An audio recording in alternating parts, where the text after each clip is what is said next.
بسم اللہ الرحمن الرحیم۔ السلام علیکم ورحمۃ اللہ وبرکاتہ۔ یہ سوال بہنوں کی طرف سے ہے کہ خاوند کی اجازت کے بغیر ان کا پیسہ، مال، دولت اس کی پاکٹ میں سے یا جہاں سے بھی اس کے بینک کارڈز کو استعمال بلا اجازت استعمال کرنا کیسا؟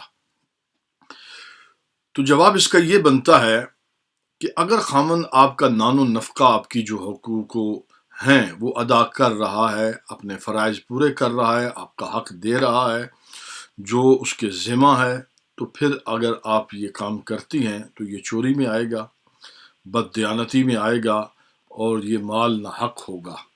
کلام مجید میں اللہ رب العزت جل وعلا شانہ ارشاد فرماتا ہے کہ یا ایھا الذین آمنوا لا تأکلوا اموالکم بینکم بالباطل، ناحق مال تم نہیں کھا سکتے۔ اہل ایمان کو اس سے سختی کے ساتھ روکا گیا ہے۔ خواتین اس کو جائز سمجھتی ہیں، وہ اس کے لیے کچھ روایات بھی لے آتی ہیں۔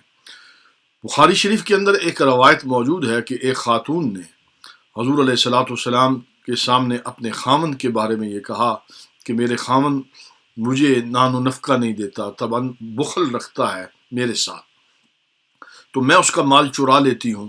تو سرکار علیہ الصلوۃ والسلام نے اس کی جو کنڈیشن اس نے بیان کی، تو آپ نے فرمایا ضرورت کے تحت تم اپنی مال لے لیا کرو۔ ظاہری بات ہے کہ اس کا حق ہے کہ اسے عورت کو اس کا جو ضروریات ہیں وہ خاوند پوری کرے۔ جب خاوند پوری نہیں کرتا تو عورت کے پاس اور کیا رستہ باقی بچتا ہے؟ تو اس کی جو اجازت دی گئی ہے وہ ضرورت کے تحت دی گئی ہے، یعنی ضرورت کے مطابق دی گئی ہے۔